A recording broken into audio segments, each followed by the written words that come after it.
I need it.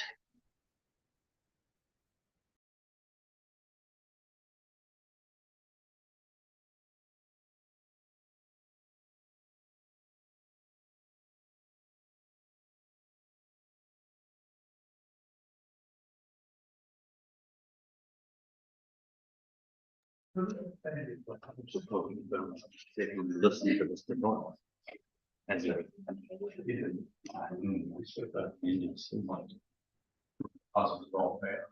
Oh, that's beautiful.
They're live, apparently.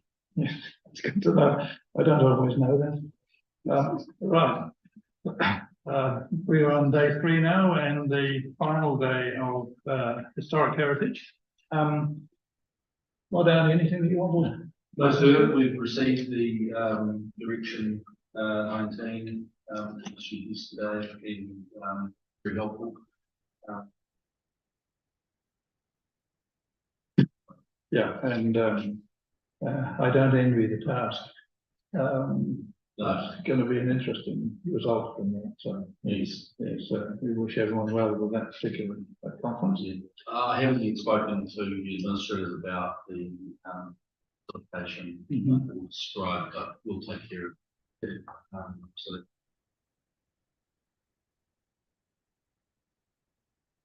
That's good. Other than that, no preliminaries, so we'll just move straight into day 2. I just have one, I guess, just formally note that Heritage New Zealand has provided a table statement which is dated the 3rd, I think, let me pull it back up. Yes, the 3rd of November, and it covers both HHAs and built heritage topics and archaeology, so I'm just promote that record. Yes, there was a subsequent one on the 6th as well. Thank you for that. And I'm not sure, I'm assuming they will appear tomorrow. I think they're not actually scheduled tomorrow. No, they're not. Okay, right. Right, so let's start today with Doral and Mr. White. Thank you. Lorena. Of the properties that were recommended for removal by Ms. Cadigan in her statement of evidence, she found that 23 of them were typical examples of their type with no documented heritage qualities of significance. Of those 23, there were 11 with the WSP report had ranked at least one heritage quality as high, which includes 9 which rank high for rarity. To have properties ranked as high rarity and then deemed to be typical suggests that WSP have inflated the values, and a further review is needed of all the other proposed World Heritage sites in the WSP report. Ms. Cadigan's evidence also recommended 10 properties be removed with the primary reason being that they had been highly modified. In the WSP report, 6 of these highly modified properties were ranked as moderate integrity, with 1 ranked as high integrity. Were properties deemed to be so modified as to not represent the heritage qualities, an accurate integrity rating should have been low or none. This raises 2 concerns to be addressed. From the sample reviewed by Ms. Cadigan, it suggests that the WSP report has overstated at least some of the heritage values. This is separate to the question of whether moderate should be included, which I'll leave. The properties which did not have, second concern, the properties which did not have submissions made against them or for them also need to be reviewed using the same criteria as Ms. Cadigan used to ensure that buildings with weak or no documented heritage values are not scheduled as built heritage simply because no one made a submission on that property, as this could result in the preservation of false history. I give the example of Oxford Street. Ms. Cadigan recommended the removal of 3 Oxford Street due to it being typical with no documented heritage qualities of significance. Numbers 9 and 17 Oxford Street have the same values in the WSP report as 3 Oxford Street, and based on our rather extensive research of the history of Oxford Street as part of the HHA process, the other 2 Oxford Street properties will have exactly the same heritage values as 3 Oxford and also the same lack of documentation of the history. The fact that no submission was made against or for these 2 properties doesn't mean they should just be included by default. Thanks, Darryl. Mr. White, did you want to add anything? That's good. That's good of you to attend. Yes. I assume that I'm going to open this getting a evidence. She's one, the other ones that were spoken about. Others need to be addressed for here and through this. Well,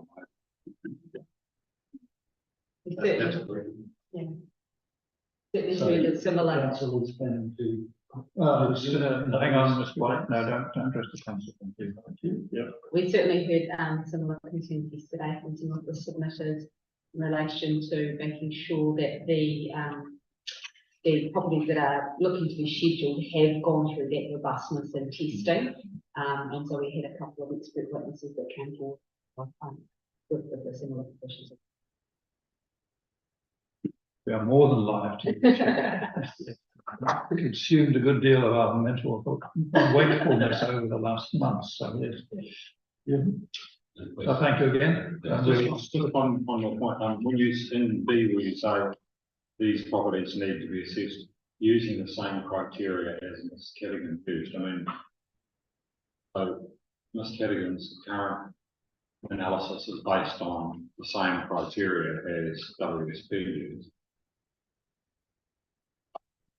But it might be, well, the intention is that that criteria gets reviewed, which is a process that's going on at the moment, expert comments. So it might be there's a different criteria. I guess the approach we took from reading through her set of evidence was very much a common sense approach, which is what we felt was lacking. We might have mentioned that once or twice. I doubt that she's ever heard of an approach being called a common sense approach. So it's really nice compliment. So thank you. Right. All right. Thank you very much.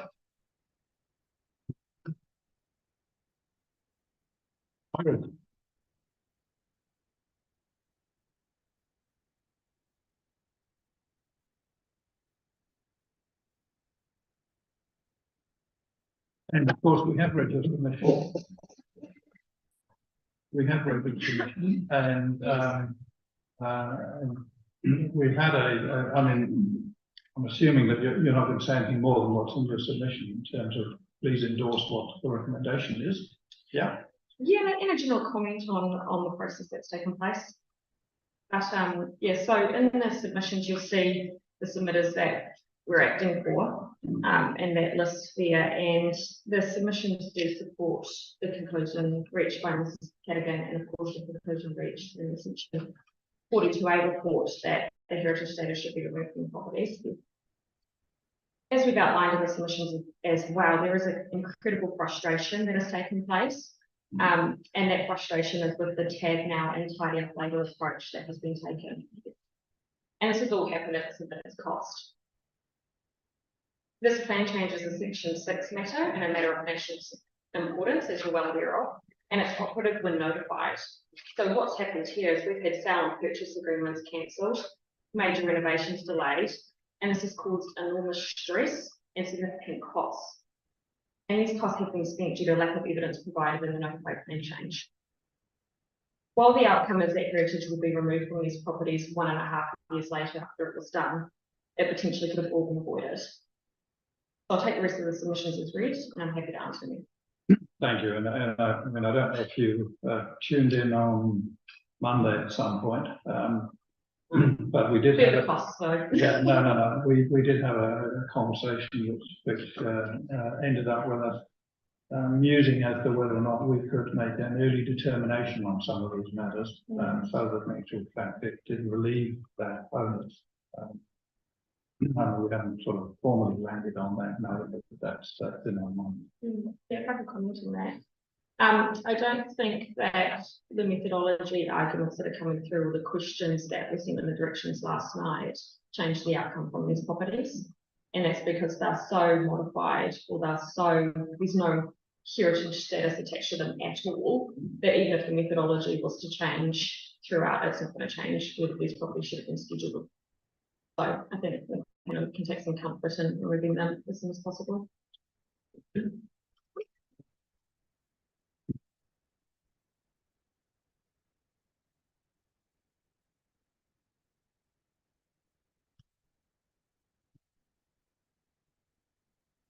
Wow,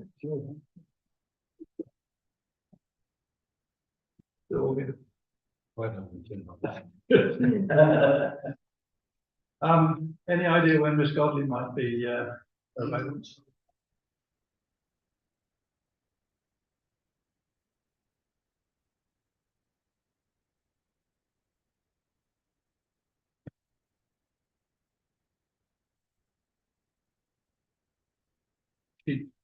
Was she given any sort of indication here as to what time she might be on? Yes. Oh, right. Um,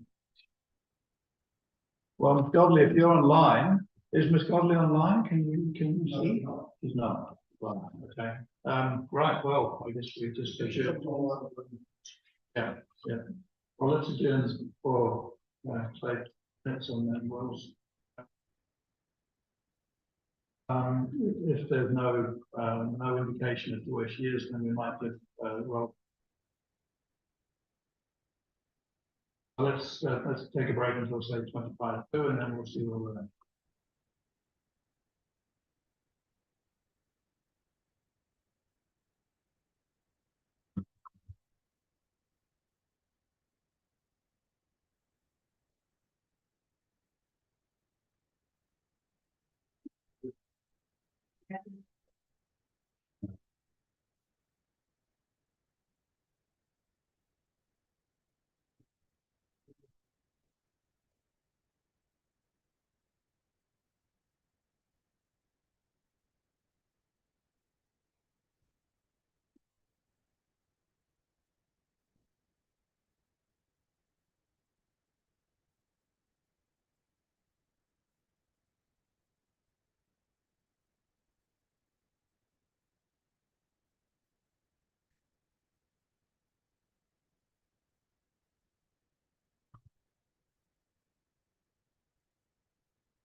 Yeah, well, no, it's not the opposite. It was probably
self-censored restriction like.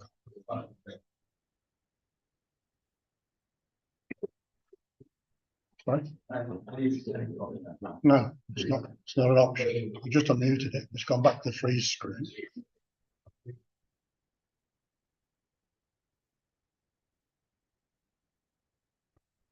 I did a screen once with freeze screens. Anyone with 2 cameras, I unmuted it.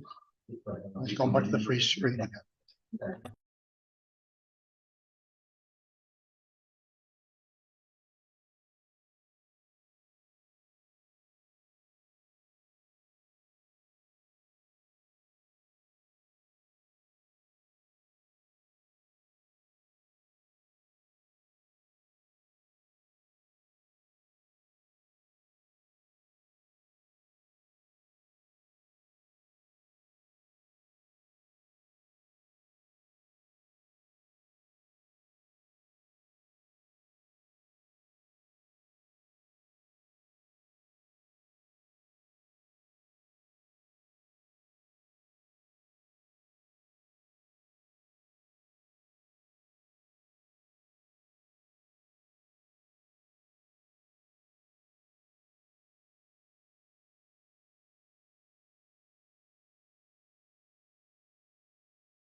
All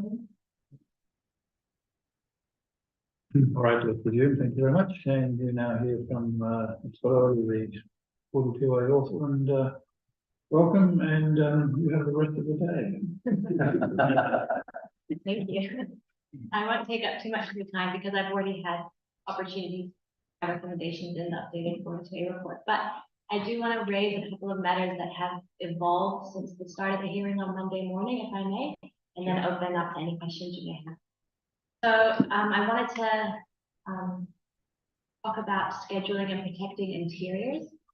So hearing the sentiments raised by Ms. Calloway for the Waikato Heritage Group, she raised the issue that she felt the interiors, the framework for protecting interiors was limited. And hearing her reasoning, I feel that there is an opportunity if the panel was to go in that direction for additional frameworks for protect. Currently, it's a restricted discretionary activity if you are ranked B and a discretionary activity if you're ranked A. And there's one policy relating to the modification of interiors, but it's only enabling adaptive reuse. And so there is an opportunity to include an additional or reword that policy to further provide some framework for protecting interiors if that was the direction the panel wanted. There was some other evidence we heard about the importance that a lot of that was paraphrased, sort of old thinking, that a critical component of built heritage moving forward will be adapting it for modern use. Are you not fearful that if we start making these types of restricted, we're in fact going to produce a perverse outcome, that suddenly these buildings cannot be repurposed? Are you not concerned about that, and how can you mitigate? So currently, the ODP does not protect the interiors of scheduled buildings, allow that adaptive reuse. Currently, we have one submission where we're including the protection of interiors, which is 129 Cambridge Road, which is already a rank A building. And we had 4 other properties proposed by the Waikato Heritage Group to also schedule their interiors, but we put it to that group to provide the evidence base like we did with the exterior of other ones. But 129 Cambridge Road, because it was just one property, at least Ms. Hagan was able to go and visit and do the research and agree with the scheduling of that one property. So we aren't talking about large numbers, and the owners were amenable to this. They were the ones who put the submission forward. But we do need to maybe provide that framework for in the future more properties being added to that interior. I don't feel that it's overly prescriptive because it is right now we're talking about one property, but in the future there might be more. So it's not a large number, so I don't feel worried about. And in your opinion, should it require the current owner to be the instigator? So I was expecting that question because I've been thinking about it the last few days, whether the opinion of the owner should come into play in these decisions. And in the ideal world, the answer would be no, because the frameworks would be in place to support them to do so. But I think, as we can see through hearings, it is the owners who are most likely unhappy with the outcome that are coming to these hearings, and their opinions are important to consider. So we have the heritage expert providing a list of properties to be scheduled, and I feel like it's the place of the planner to then look at holistically, taking a step back, echoing the sentiments of Mr. Eccles yesterday, and looking at the other matters of national importance. So I feel like that will come into play a lot more in session 3 when we look at specific properties. And final question. Are you saying that you can have a category B listed building area that is so significant? I guess what I'm trying to say is, would it not be more sensible to restrict or be sort of more restricted in category A than in B? I'm just trying to understand, should it be across the 2 categories? Can I clarify that? Are you suggesting that category A should have more restrictions for the interior? Yes, So category that's B. certainly more articulated than I would. Yes. Okay, so So currently, let's say, looking at the ODP, even if you have a category A building, you can modify the interior to your heart's desire, like there's nothing stopping you. We are now proposing to include, if your interior is specifically identified in the Schedule 8A, which in this case, we're proposing 1, then you will have restrictions, and because it's, in this particular case, it's a category A, and so any modification to the interior will be a discretionary activity, which means you have to apply for a resource consent and all matters will be considered. If we're putting the provision for future, in the case of a category B building having their interior specifically listed, it would be a restricted discretionary. Means the matters of discretion will be restricted to you, but we don't have any in the situation right now that are category B, their interior. You'd have to have your interior specifically included in the schedule. We're not opening it up to all listed. So you're proposing, are you proposing an amendment to, what is it, policy 1923L?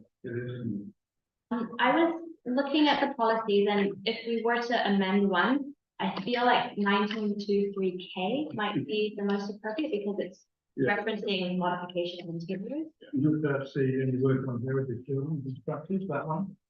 Or modification of the interior? That's the one, modification of interior.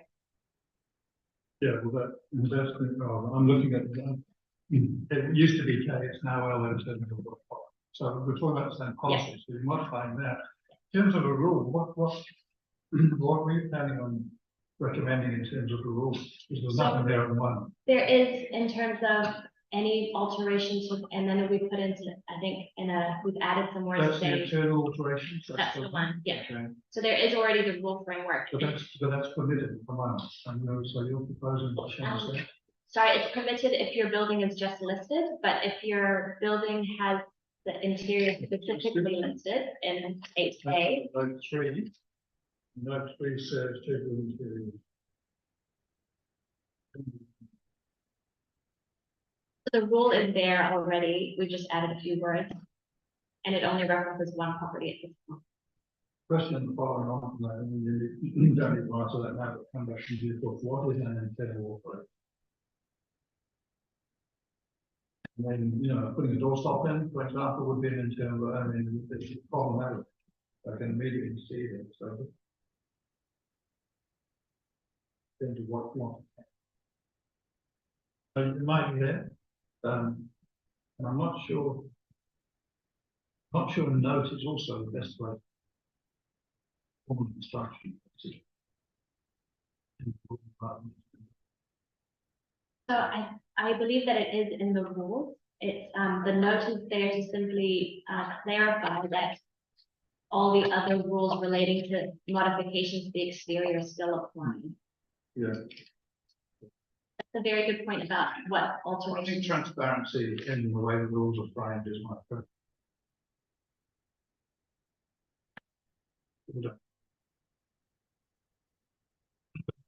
Certainly, I mean, if it's going to be predicated on, I mean, we all know we've had that for years now as the one rules. But that's that issue. Can I just ask a question? Sorry to interrupt this. Is my mind on this topic is the question of the enforceability of the district plan. Yeah. And I'm just conscious of the interface between district plan, which is controlling things like internal private property rights, introduction of rules which usually create non-compliance, which can't be checked by anyone without. And I haven't yet thought through how it might be addressed in rules, but I do just raise it as I think one of the factors look through when we're dealing with the internal alteration issue. Does it leave the enforcement officers and the consenting team at Hamilton City? I don't want them left in the idiot's position. It's just the decision of private property. Absolutely accept that, and it shouldn't be taken from one of my comments that I agree that we should have that rule. All I'm saying at the moment is that in order for it to come forward, it's be clear what's actually intended. We'll make a call then on just whether or not we think it's buildable or not. So your caution's well made. We're just on it, and my understanding is that the numbers of properties that are going to be previously listed. Small. Complex. Might be, but and then probably going to be on the same basis as the single property it is, which is people offer. No one's going to be going out there doing that. I mean, that might mitigate your concern about the numbers of times that this might come up. I mean, potentially as time goes on, new owner comes along, they're not aware of it, or they don't want it to be like that, then that's what. But I think it's important. It does, to a certain extent, the efficacy of the law framework is highly reliant on compliance, voluntary compliance, and that feature of the internal controls, which is a little more acute than would be for the external. Viewed from public places, and you can, a compliance officer can spot something and complaint raised from this operation. A little easier. But I do take the point that most of the examples of the internals are probably going to be noted by. If you drill down to that and say, well, that almost gets you to the point of saying, well, why do it at all? It's voluntary compliance. These people like their interior and they want to keep it that way. Why do you need it all? Right there telling you that's what you must do, as opposed to what you want to do. And can I put another question in for you to think about, is whether in actual fact what we're talking about is protection of the interior or aspects of the interior of particular value, for example, a ceiling. And that makes quite a difference if you can articulate what it is about the interior that needs to be protected, rather than a broad brush which is completely impersonal. You're never going to be able to protect it. Take my follow questions to work on. I'm particularly concerned about property rights, and particularly in light of the fact that it could be a very well-meaning heritage group that suddenly suggests that it's not necessarily their property. And so surely could we not have a rule that would say that at the heart of it, the property owner has to sign up to it? Otherwise, you could have a situation, I know we're talking small ones currently, but that could escalate. So how would you manage that crossover where it's a third party suddenly discovers that there's an area that's worth protecting, and the deterioration of the individual property rights of the owner? I'm not sure I have an immediate answer to it, other than to recognise that problem. I think what I would firstly say is, I think in terms of these interiors, the compliance question and the attitude of the current owner of the property, which is proposed, I think they become factors that Mr. Eccles and Ms. Glory have pointed to, in terms of that's the stepping back in section 32 question of risks and, do we list this? And so you've already established its heritage. We know it's historic heritage. That's been clear on that. Now is it listed? And I think that some of the factors that would bear upon section 32 analysis of that, to see efficiency would be owner sales.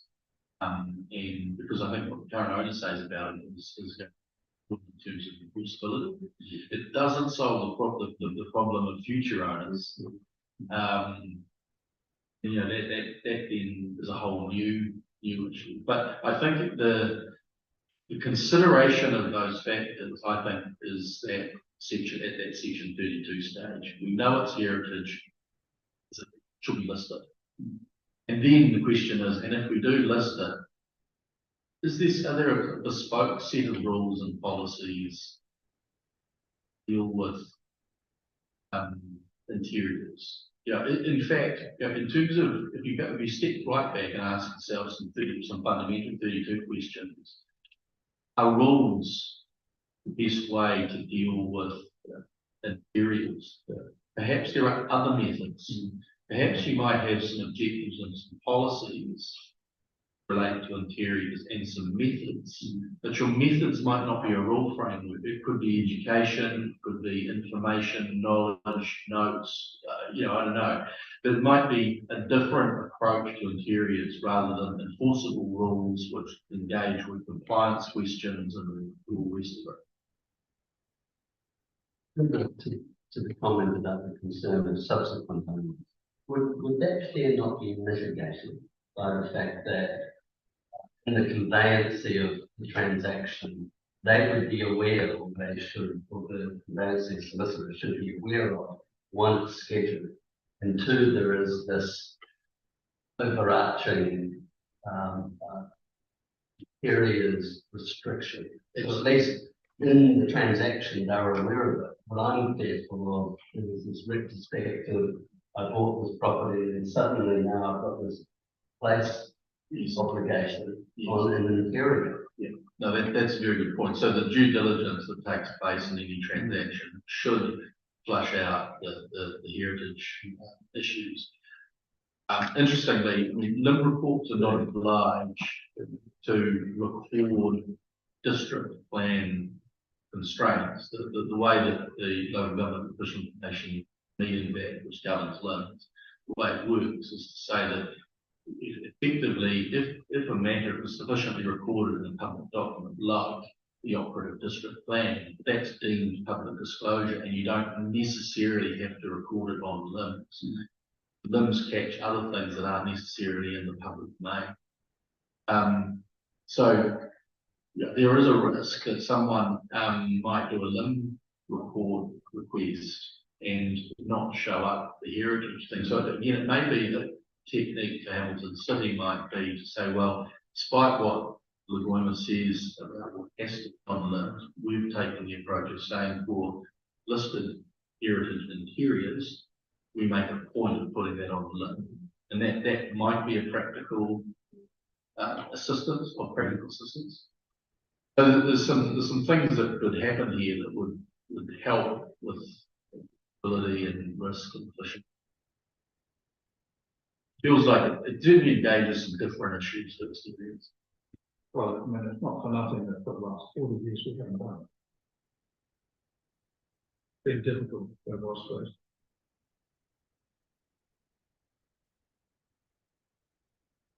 The point is that not everyone will get around it anyway. And so if there's nothing on the title, I mean, it's not even the title that we've looked at. And there won't be anything on the title. They may purchase and may not be aware and get a bit of a shock. Yeah, that's right. So I think there are, in terms of that initial listing with a client and encouraging landowner, I don't think there's a problem. Nor is there likely to be a problem with enforcement, and because they're probably the ones that you would expect to abide by the rules that they sell. But it's that secondary market in this future landowner as well. So I think there's a risk with the future landowner, and if the exterior and interior is scheduled, that we've already had submissions about if you want things to stay as a museum, you should purchase them. That there'd be a even stronger argument that if councils wanted to protect the interior and exterior, the council should be purchasing them. yeah, I think that's a fair observation from some people, and I understand the perspective. I mean, I think it probably comes back to this point that ultimately, if you're dealing with interiors, I think a supportive landowner is critical in the listing process, I think. It's what you do in terms of some.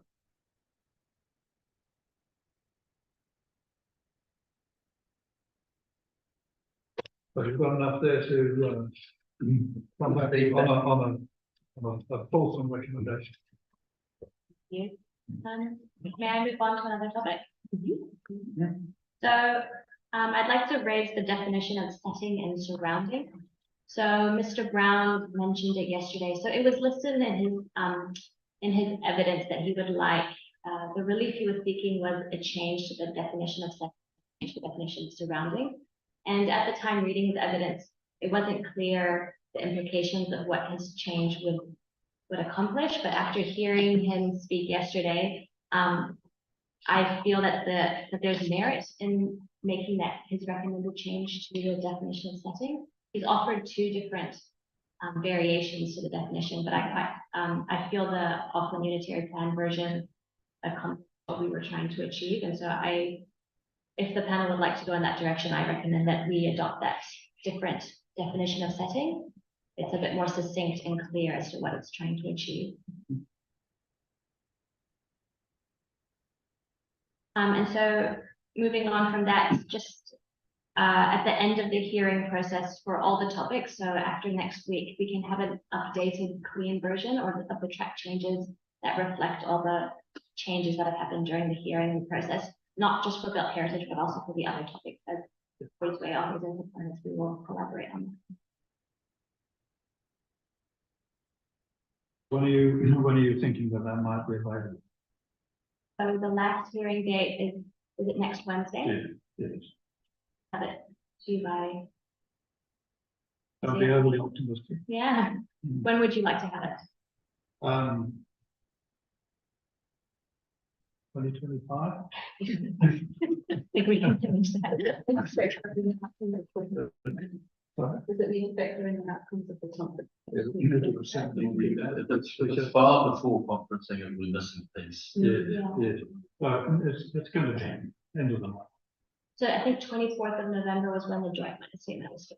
We could include their findings. So a week later than that would be fine. So 30th of November or Friday, I think.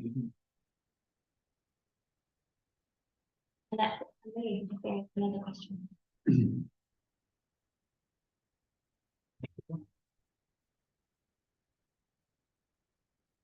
Good. Right, well, we're now adjourned until tomorrow morning at 9 o'clock. So thank you, everybody.